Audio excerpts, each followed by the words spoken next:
Govorit ću ti iz ličnog primera.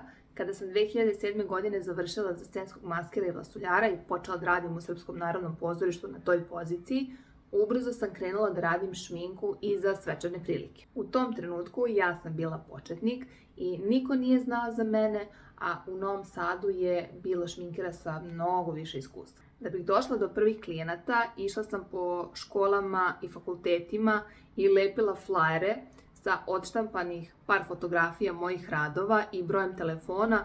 U tom trenutku moja ciljna grupa su bile devojke moje generacije ili malo mlađe, jer sam se ja nekako osjećala sigurno u toj grupi ljudi. Trudila sam se da njihovo poverenje opravdam, da budu zadovoljne mojom šminkom, ali i da im tokom šminkanja dam neki savjet vezano za neku preporuku proizvoda ili kako da koriste određeni proizvod i na taj način da se nekako povežem sa njima i da im budem prvi izbor za šminkanje svaki naredni put. Naravno da u početku nisam imala para da kupim najskuplju šminku, niti sam imala iskustva kao neko ko mnogo duže u poslu od mene, ali sam se povezala s tim devojkama i zbog tog nekog poverenja i osjećaja sigurnosti one su birale mene. Brzo sam shvatila da ja ne treba da se takmičim sa iskusnijima u ovom poslu, već da treba da radim na sebi i samo gledam sebe. Danas imamo društvene mreže i mnogo je lakše povezati se sa ljudima i pored toga što ćeš objavljivati svoje radove, ljudi vole ljude i žele da vide ko stoji iza toga svega i kakva je tvoja priča.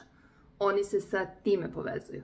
I neko ko je na početku, tu treba da vidi svoju šansu da dođe do njih. U ono vreme mi nismo imali škole šminkanja i mentore i za svako iskustvo smo se sami borili, tačnije na teži način mnoge stvari naučili. Za sve je trebalo znatno više vremena, ali zato danas moji učenici na Akademiji šminkanja mogu mnogo toga da nauče iz mog iskustva i samim tim su u mnogo boljoj startnoj poziciji. Jer pored tehnika šminkanja, tamo ih učim kako da komuniciraju sa klijentima, kako da dođu do prvih klijenata i nešto slično kao što sam ti objasnila ovde, ali mnogo detaljnije. Ja da ne verujem ovo što pričam, ne bih do sada zaposlila 9 svojih bivših učenica, a sada koleginica koje rade sa mnom u studiju. Neke od njih su tu već godinama, a neke su završile akademiju pre samo par meseci. Sve one su se svojim radom i zalaganjem istakle na obuci.